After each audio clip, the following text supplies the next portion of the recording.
Chapter 4. The First Ray of Sunlight. A chill ran down the prince's back. The Death Watch. Could it be?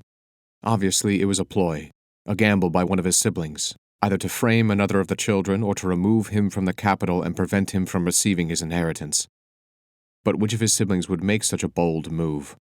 And could they have actually employed the Death Watchman?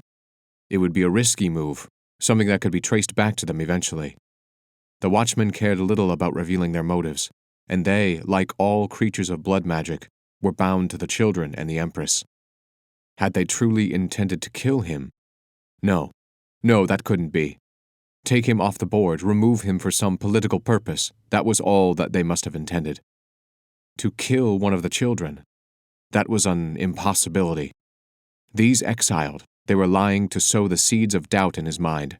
They didn't understand how these things worked. Samantha was part of it at the very least, he realized. She had delivered the summons. Samantha, as Prince of Snakes, would have instantly known if she had been told a lie, even a lie of omission. Whoever had tried, succeeded, he corrected himself, in having him removed from the fortress at Lucien had gained Samantha's temporary loyalty. It was unlikely that she had acted on her own. This plan was too audacious for her. She enjoyed pulling strings in the shadows. Ricard, perhaps? It didn't matter. Not yet.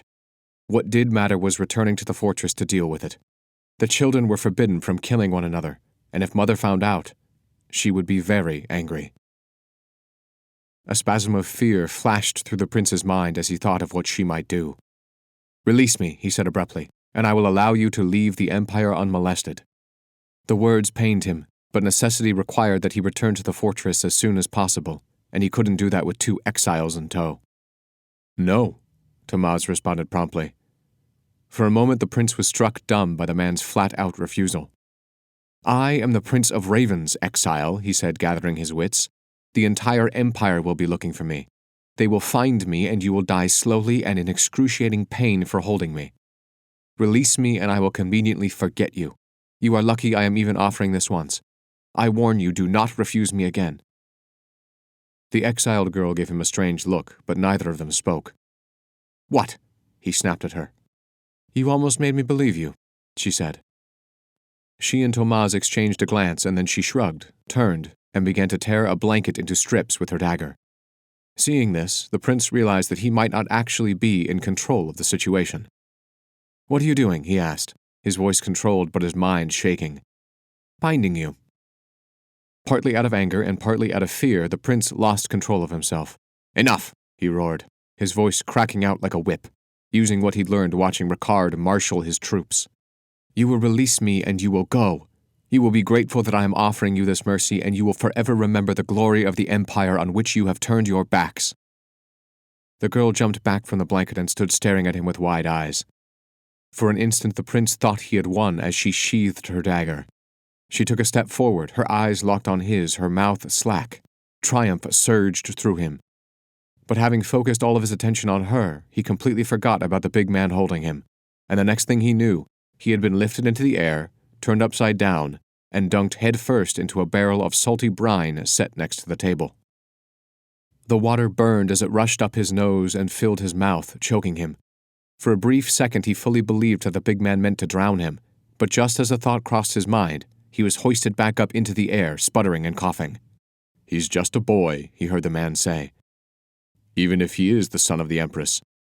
A boy that needs to be taught some manners." Once more he was dunked into the barrel, and once more the salty water burned his eyes, his nose, his throat. He was pulled back out, given time for a single, hacking, wheezing breath, one that ripped through his lungs like fire, and then he was again submerged. After the third time, he was pulled up and dropped onto the wood floor, his knees and elbows striking the hard, unyielding planks and sending streaks of pain through his arms and legs.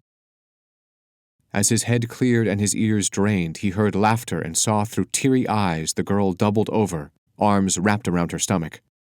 His cheeks started to burn, and he opened his mouth in fury, but before he could speak, a rough piece of cloth was slipped neatly between his teeth and tied off around the back of his head. He let out a muffled sound of protest, but the big man ignored him and tied his hands together behind his back, using wide strips of fabric from the shredded blanket. "No use talking if you can't keep a civil tongue in your head," he said. The prince began to shout muffled retorts through the coarse wool cloth, using the worst language he had ever heard from the commons. However, when he realized how undignified he looked, he stopped and instead sat in sullen, dignified silence, watching the exiles murderously. How dare they? As the girl's laughter tapered off, the big man examined him with a critical eye. "What if we take him with us?" he mused. The girl straightened up, looking surprised. But then she too eyed the prince with a bold, frank stare. "I know what you're thinking, Ashandel," she replied. "The elders would love a chance to interrogate one of the children, if that's really who he is, particularly Ishmael. So would I, for that matter. But we've got more than 3/4 of the Empire still to cover until we're back in Vale. And how are we going to sneak past Rourke of all places to get him there?" The big man shrugged and smiled. "Not my job to figure it out, is it?" She rolled her eyes. "You wanted to scout this far into the Empire even though I said it was foolish to come twice in 1 year," the giant rumbled. "I'm enough of a man to know when I've been proven wrong. Foolish or not, your gamble just paid off. I don't think either of us can crack him." They both glanced at the prince, who was following this conversation quite avidly. "And that means we either let him go, or we take him with us." "Or we kill him," the girl said. The prince stiffened at the cold calculation that entered her voice, and from the look on her face he was entirely certain that she did indeed mean this as a viable option. Memories of his brother Joffred, the Prince of Eagles, hatching a plan came to mind. She had the same cold, distant, objective look. He just hoped she wasn't as ruthless. Abruptly she turned and crossed the room to the corner next to the door and knelt on the wooden floor.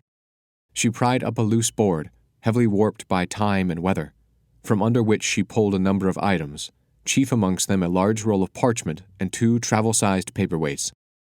She deftly unrolled the parchment across the table and weighted it down, exposing a large, detailed map of Lucia. The girl saw him looking, reached over to grab her cloak, and bunched it at the end of the table to block his view. With a mocking smile, she bent over the map, her eyes flying back and forth across the parchment. She then began using a bit of string as a measuring tool, all the while muttering to herself and absent-mindedly stroking the side of her face. "Here, then here, and if we skirt around the lake." She pulled out a bit of charcoal from a pocket hidden in her sleeve and began to write what the prince assumed were shorthand calculations on the wooden surface of the table. He sat up straighter, trying to see, but her strategically placed cloak made the motion useless. When she was finished, she remained bent over the table, eyes scanning the map and her notes a second time before finally speaking. 2 months, she said. Give or take a week depending on what the patrols look like around Rourke. And that's at top speed. If we want to save the horses, we'll need to factor in another week or 2 at least. "That long?" Tamaz asked. She nodded and motioned toward the prince with her head. "I figure he won't make it easy, and we'll have to take every back trail and sheep road we know. I wouldn't bother, since even though he's going to fight us along the way, we can get him through the Empire with speed, but there's one variable I can't predict. Eventually they'll realize they failed, and they'll come after him. When or how or where, I cannot say, nor I think can you, but they will. And when they do, all 7 hells will break loose." Tamaz gave a heavy sigh and nodded. "I think you're right." "I don't know why it hasn't happened already," she said. "Maybe we've just been lucky and they don't know for sure what happened. But eventually they'll be after us and this will turn into a race to the finish. No doubt his absence has already been noticed in Lucien, and you know how fast rumor travels. The tyrant and her brood are going to want to end this as quickly as they can. We're going to have to watch our backs every moment of every day from now until Vale, and we'll have to avoid all main roads and cities." The prince responded with a low, mocking laugh of real amusement and opened his mouth to try to speak around the gag. But before he could do so, Tamaz once more lifted him into the air and thrust him headfirst into the brine barrel. When he was brought back up, he found himself hanging suspended in the air, dripping foul-smelling water. "Ah!" was the only response he could make through the gag, which was now soaked with a disgusting mixture of salt water, saliva, sweat, and dirt. No, said the big man, small eyes twinkling. "My name is Tamaz, not Please, try to get it right next time." He dropped the prince to the floor, which, from the height of the big man's arms, was quite a painful distance, and turned back to the girl. "The council expects us back in a month," he said. "Is there any way we could shave some time off of that?" The girl shrugged. Using the main roads like we'd planned, a month was reasonable with the horses. but we've got to go more than 1,000 miles hauling a reluctant prince along the way. We can try, but if we get too close to any of the major cities, he'll make trouble if the rumors don't," she said. The prince almost grunted his approval of the statement, but received a warning in the form of a raised eyebrow from Tomaz and stopped himself. Once he'd realized what he'd just done, it only made him angrier, both at himself and the exile. He was a prince. He should be defiant to his last breath. But no. He wasn't his brother Rameo, the prince of oxen, to fight something head-on and win by brute strength. He would never be able to overpower the big man, particularly not in close quarters like this where he couldn't maneuver and use his speed. He needed to bide his time, let them take him where they would until he was free to strike. "Tomaz, it may take longer, but think of it. We've got the Prince of Ravens." "So you don't want to kill him anymore?" the big man rumbled dryly. "I know how you feel about that, Ashendel," she said. The prince had the feeling she was choosing her words carefully. "But it's my job to think from every angle. It's a viable option." "He's just a boy," Tomaz reminded her softly. The prince saw the girl's eyes narrow and her jaw clench in anger, but she let the moment pass. They shared a short, unspoken conversation, and then they turned to look at the Prince of Ravens, as if contemplating what lay ahead of them. "If you say it's the shortest time, then it's the shortest time," the big man said decisively, in a way that spoke volumes about his utter trust in the girl's planning. "Now," he continued, rubbing his hands together eagerly, "do you want to tie him up, or shall I?" The girl chuckled. "Go for it." Barely an hour later, the prince had been properly bound and gagged, tied to a horse, and disguised as a member of the commons, a particularly poor and shabby one at that. They had removed his undershirt and forced him into a stained, sack-like tunic that smelled of some kind of animal, and also twisted his feet into a pair of uneven, overlarge boots. For a time, he still had hope that when they passed someone, they would be alerted to his plight by his bound hands and feet. But the exiles threw a large, dark brown cloak over him that hid the tightly cinched restraints, and then pulled the hood up high enough to hide his face. He was left with just enough visibility to see what was directly in front of him, and enough range of motion to use his knees to steer the horse onto which they'd tied him. "Comfortable?" the big man asked cheerfully. He was not, but his gag was still firmly in place, and he could make the point no more eloquently than with muffled, inarticulate invectives. There were two horses. The first, an enormous black charger with wild eyes, clearly belonged to Tomaz. The second was a pack horse loaded with supplies. The prince had no desire to go anywhere near the charger, and the feeling was apparently mutual. Luckily, it was on to the pack horse, after redistributing some of the supplies, that they tied him. The girl didn't seem to have a horse, and he wondered if maybe she just rode the pack horse when she had the need. The exiles did not seem at all concerned for his welfare as long as he stayed on the horse. And between the restraints and the hot, scratchy cloak, he knew the ride was going to be decidedly uncomfortable. The beast they had tied him to also appeared to be none too smart, and the prince had the sneaking suspicion that the girl, who was holding the reins, would make a point of leading it over the rockiest and most uneven patches of terrain. Yet, despite the situation, he could not help but take in, for the first time in his life, the beauty of the world in which he found himself. They were certainly far from Lucien, the capital city of Lucia, and the most incredibly striking evidence of that was the large, white-yellow ball of fire that hung in the sky. When the exiles moved him from the inside of the wooden shack out to where the horses were tied, he gawked at it, open-mouthed. The shack stood at the edge of a small circle of wooden buildings, possibly an abandoned town, located in the center of a small clearing.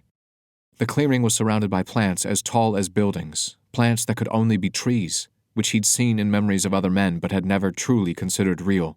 They towered up into the sky. And the sun, it was there, right there above him. It shone through the trees, casting deep green shadows over the clearing, and in some places breaking clean through the canopy in straight, spearing shafts of brilliant gold, brighter than anything he'd ever seen. The colors of the landscape were more vibrant than he ever could have imagined, and more stirring to something deep inside him than he ever could have guessed. "Keep moving, princeling," the exile girl said, pushing him forward. He stumbled over a floor that was not stone or packed dirt, but a mixture of soil and grass and growing things. He felt as though he were walking through the incredible landscape of a madman's fantasy. As they left the clearing, the prince realized that the trees went on as far as he could see through the narrow vantage point of his hood. The sheer size and scope of the area, the forest, he thought excitedly, astonished him. It was as big as a city, if not bigger. Soon after leaving the clearing, They moved into a long, narrow corridor of rock cut through the forest. The rock was uncarved but for the work of the elements and the passage of time, and it too was beautiful in a stark, harsh way. Loose bits of gravel crunched under the horses' hooves, and the sounds echoed and bounced around the pass. The pass took them higher up what the prince soon came to realize must be a mountain. They rounded a jut of stone, a break in the high wall of the pass, and a gust of wind threw his hood back. He immediately turned to look out over the side of the mountain, and his breath caught in his chest. Green hills stretched out all the way to the horizon, and above them was a sky scudded with white and gray clouds. Blue. The sky was blue. But as the day wore on, the novelty dried up, and the prince returned to brooding upon his situation. The exile girl, seeing him look around so avidly, had pulled the hood of his cloak all the way up and tied it more tightly in place, effectively narrowing his world to the horse and the earth passing beneath him. The saddle began to rub him the wrong way, and he felt blisters forming on his backside. He had ridden a horse before, of course, but never for so long. The swaying of the beast soon made his back unbelievably sore, and after a few hours his legs began to pound with a dull, insistent ache. But even all of this the prince would have been able to endure, had not insult been added to injury. Sometime past midday, the exile girl led the horse around a rather large boulder stuck squarely in their path, and the horse swerved too quickly. The prince's momentum kept his body going forward, and with a muffled shout of surprise he tumbled off the side of the beast as a strap gave out with a loud snap. As if that weren't enough, he couldn't even fall to the ground with dignity. Since he had been bound to the saddle went with him, and he ended up riding inverted beneath the horse for at least 10 paces, his shouts and cries muffled by the gag, before the girl noticed and burst into raucous laughter.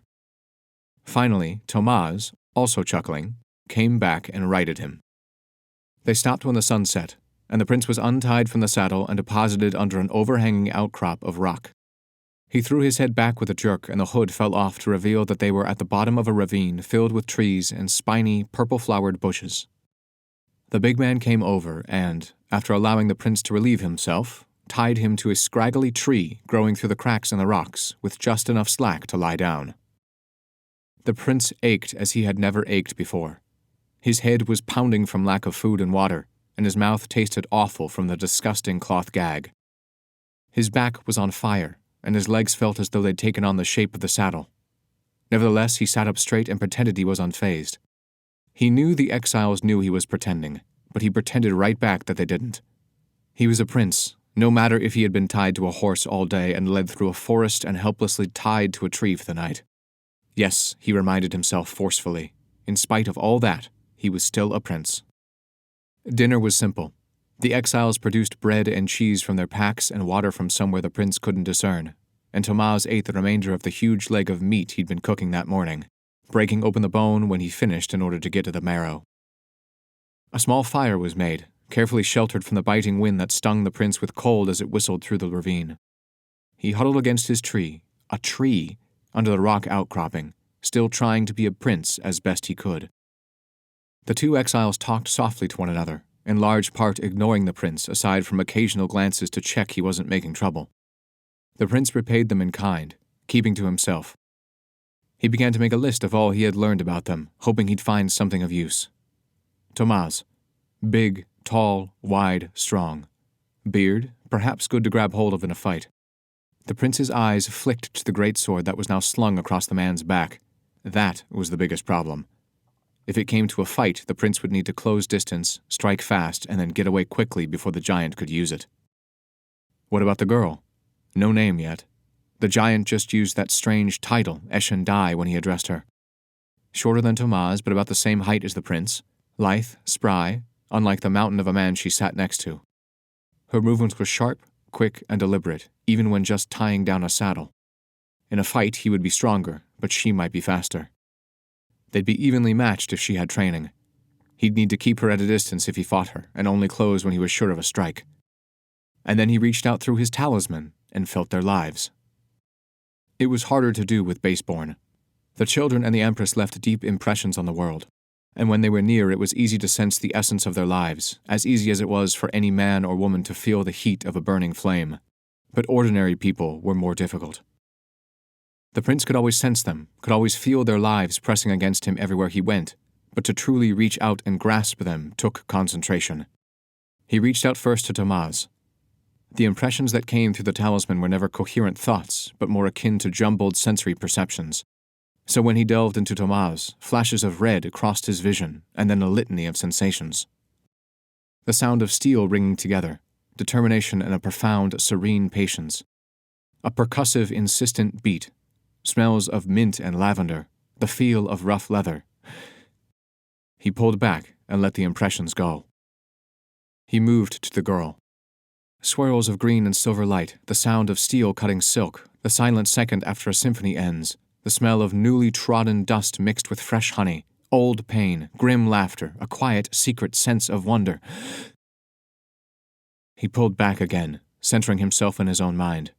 He managed to remain outwardly calm and to keep his breathing soft and quiet. There was nothing remarkable about them, and separately they were just two more ordinary people. Together, though, he realized, they complemented each other perfectly. Even just looking at them and listening to them talk made that clear. The girl spoke with a quick fluency that showed she was the planner, the thinker, while the big man spoke with a more considered deliberateness that showed he was the pragmatic conservative. She was the fire, and he the ring of stones that helped contain and direct her.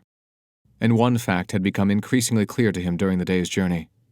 These two ordinary people were very good at remaining on the scene. The big man was always ranging behind, covering their tracks, while the girl kept a constant eye out for anything ahead and often picked out winding roads that took them up small creeks, over hard rocks, and around soft patches of dirt and grass. What was more, the quick skill and efficiency with which they had chosen this place to rest for the night. How the big man had noted the opening of the ravine though it was narrow and the sky dark, how the fire had been made in such a way that it barely smoked. It all added up to show that they were as comfortable in this mountain landscape as the prince was in the stone halls of his mother's fortress. The chances that he was going to be rescued by an outside presence seemed slimmer by the hour.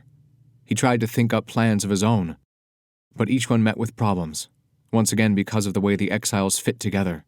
Every weakness he observed in one of them was countered by strength in the other. Thomas was not overly intelligent, but the girl was. The girl was hot-tempered, and the prince was fairly certain he could lure her into making a false move. But Thomas, even when chastising him, had exhibited no predictable spikes of emotion save good-natured humor. No, unless the two were separated, he stood no chance of escape. So, how to separate them? "Finished with your dinner, Princeling?" With a start, he realized the girl had rounded the fire and was standing in the shifting shadows not far off.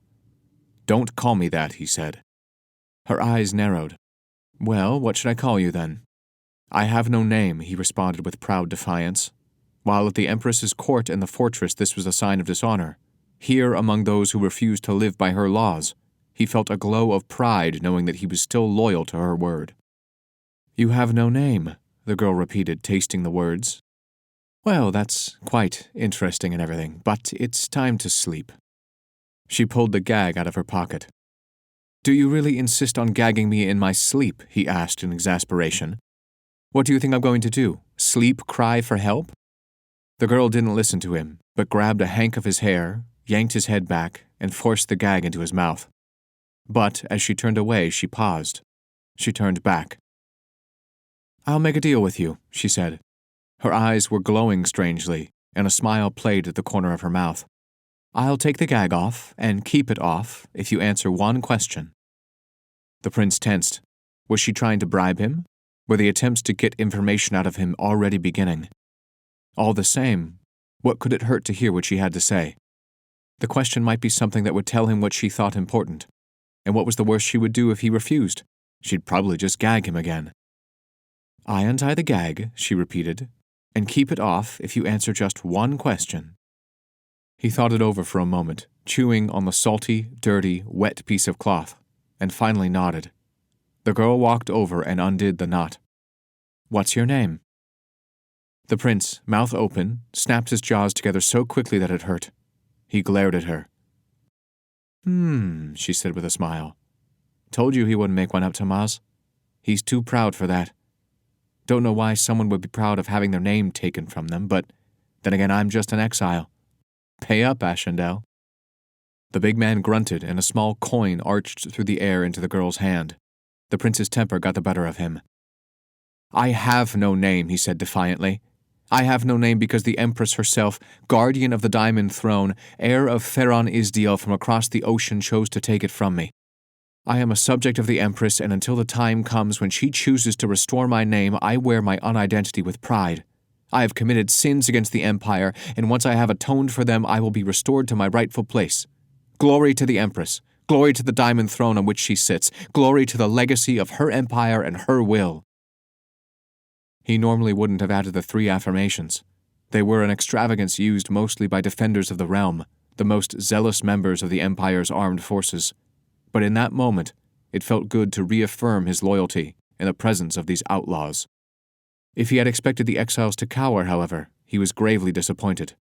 The air did still, and the joviality of the situation did die, but instead of looking chagrined, the girl considered him for a long moment and then slapped him full in the face. The prince was stunned. No baseborn had ever struck him outside of the training grounds in all his 17 years, and now not only had he been struck, but by an exile. A girl exile.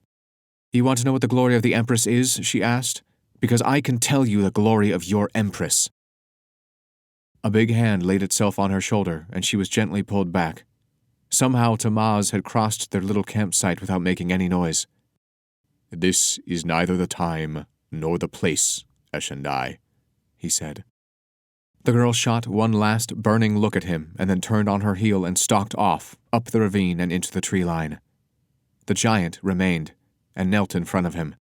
Instead of putting them at eye level, this only seemed to emphasize the man's size, as the prince still had to tilt his head back a considerable distance to look him in the eye. "If I were to give you advice, as a friendly person, it would be to keep that mouth of yours shut on matters of loyalty to the Empire," the man said. "But considering that you are, I am coming to realize, a rather stupid prince, you'll probably ignore me.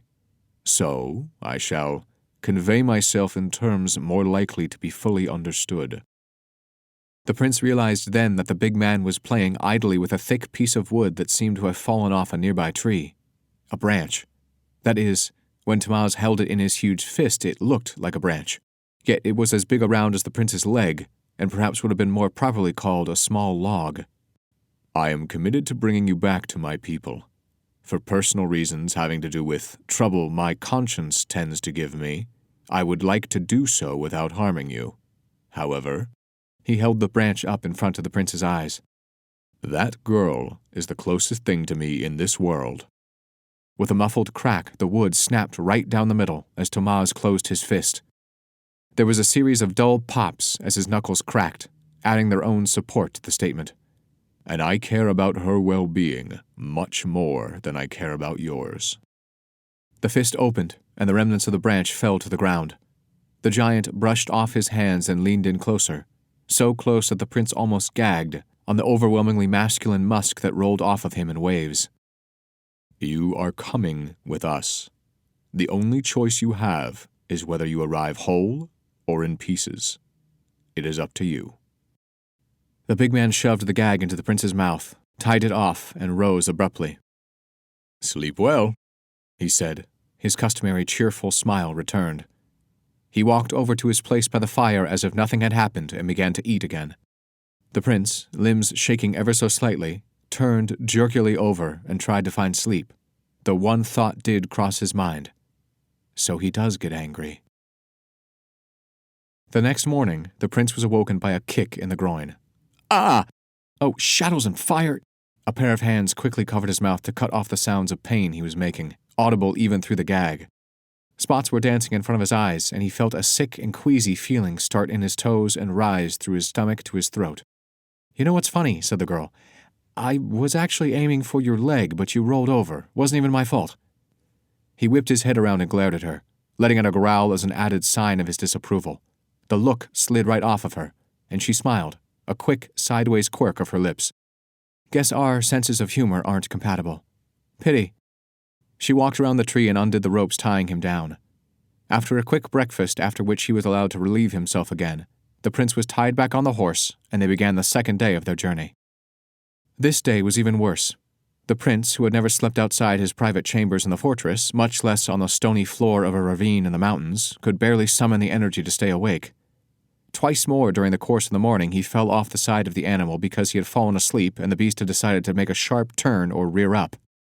He thanked the Empress that he had received rudimentary riding lessons for visits of state, or else the day would have been much worse.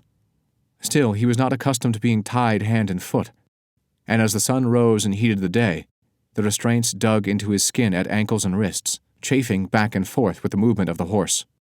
Eventually it was all he could do to stop from whimpering in pain at every step, but managed it he did. They could tie him up, they could gag him, they could take him to the farthest ends of the earth, but he would not give them the pleasure of seeing him in pain. As if in response to this thought, the horse turned suddenly, and the restraints dug even deeper into his skin as he was forced to cling to the saddle. The pain made him breathe in sharply through his nose, and he was only just able to keep a gasp from escaping past the gag. "Please let us stop soon. Oh, Empress, please." But they didn't stop again until night had fallen, by which time the prince was not only tired and bleeding, but almost blinded by hunger. He'd never gone without a midday meal before, and the evening and morning meals were a far cry from the gourmet feasts to which he was accustomed. When they had chosen a spot for the night and made camp, Thomas moved over to untie him from the horse, but stopped short and let out an exclamation. "He's bleeding!" The prince was shocked to realize the big man actually looked surprised, and then, to the prince's utter amazement, concern flashed across his face, and his huge hands quickly untied him, picked him up off the horse, and moved him to the nearby fire. "Pass me the water skin," the big man rumbled, as he quickly removed the restraints and the gag. The girl complied, handing him one of the large, bulbous, animal skin bags they carried with their luggage.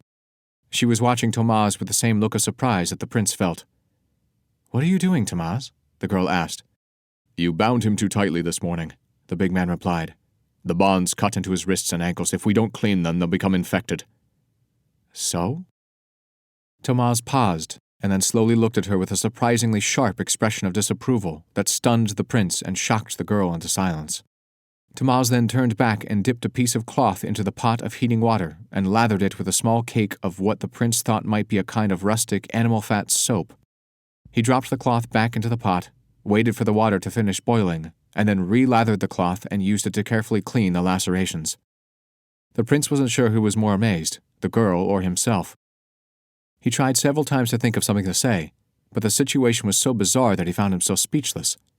Was this the same man who had so recently threatened to bring him back to the exiled kindred in pieces if he didn't mind his manners? It made absolutely no sense. A few minutes later, the big man had finished his ministrations and retied the prince's bonds, which were now wrapped in cloth and done up in intricate knots that wouldn't tighten on their own. The prince was again tethered to a small tree near the edge of the fire, and given a dinner of dried meat, cheese, and water. Once he was finished, he rolled over and pretended to sleep, though in truth he remained awake, trying to figure out why the exile had shown him such unexpected kindness. The spot where the exiles had chosen to make camp that night was in the shelter of a narrow passage through a large stone wall. The tree that the prince was tied to grew in the shelter of that stone, making it a stunted, withered thing, but still rooted deeply enough to hold him. As he lay there feigning sleep, he heard the exiles begin to whisper heatedly to one another, the sound of their conversation brought to him by the slightly concave wall. "He's the Prince of Ravens, Thomas," he heard the girl say vehemently. "He doesn't deserve to be treated well." "He's a boy, Eshendai," the man rumbled back, "and from what I know of the fortress and his mother, he has seen precious little kindness in his life." "And given out far less," she said, her voice clipped, fiery, and emphatic. "He's one of the children." "He's barely old enough to shave every day," Thomas replied. "He is little more than a boy." "He was born to this path, Thomas," the girl insisted. "He has the evidence of it etched into his skin. He's the raven. He bears the death talisman." "And yet there he lies," the big man said, and the prince could almost feel Thomas gesturing in his direction, "sleeping like any other person. There is no monster lying in that alcove, no horrible fangs that sprout from a bloodthirsty mouth. You are blinded by your ideas of him, of what he is supposed to be. Open your eyes and see." "You are blinded by your compassion, Ashendel," the girl responded. "You see the boy instead of the monster he's born to become. The evidence of it isn't in his grotesque appearance, it's in his immaculately manicured nails. He is a child of the Empress, a son of the tyrant, born into a world of privilege, unable to even comprehend the life of a base-born commoner. Even if he were to see the world his mother has created, I doubt he would ever accept it. The council will agree with me when we arrive in Vale. They'll pull what information they can out of him, and then they'll dispose of him. Ah, Eshendai. You didn't used to be so harsh. For one whose own life path changed so abruptly, you are very quick to judge what the future holds for others. And no path is set in stone. I can see something in him. Can't you? I see many things in him. Pride, arrogance, a hard and fast belief that he is a god among men, not to mention a threat to my people and my life, a boy whose power literally feeds off the lives of others. A boy who's been cursed, Tamaz said, with a terrible burden. Someone in his own family just tried to kill him. He may have convinced himself that it was a plot by others, but you and I both know that the signs point to either the Empress or the children on her orders. So not only do we want him dead, but the Empire does as well. Eshendai, stop being stubborn. Use your head. Why would the Empire want him dead? It makes no sense. If he's the seventh son, the one intended to destroy the kindred, then why would they try to kill him? If I can see that, then surely you can see that. Calm your temper and think. A long pause fell between them, and the prince barely dared to breathe lest they realize he was awake and listening. "You're right," the girl said suddenly. Her voice had changed somehow, and the prince realized that all the heat had gone out of it, leaving it cold and dispassionate. "I'm not angry with you. I'm angry at the fact we don't have the information we need to fully understand what's happening.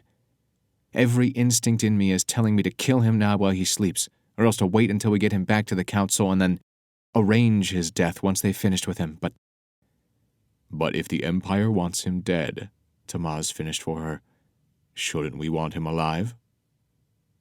There was another pause. "Yes," the girl responded. "Yes, we should. But I don't think he can change the way you think he can." "He's just a boy," Tamaz rumbled again. "A princeling who would walk right back into the arms of those who want him dead. We're the only thing keeping him alive." "Well, when you put it like that," the girl said, the coldness gone from her voice and replaced by wry amusement. "Come. We've talked long enough," Tamaz said. "Dawn will be here soon. But till then, we should sleep. I will take the first watch tonight." The prince heard the girl come back to the fire and lie down, and the big man banked the fire and settled in for his watch. His heart was beating quickly, but his mind was strangely blank. He wasn't sure what to think, and he lay there awake for a long time, listening to the girl's soft breathing and the distant, unfamiliar sounds of the night, trying over and over again to remind himself that they were wrong.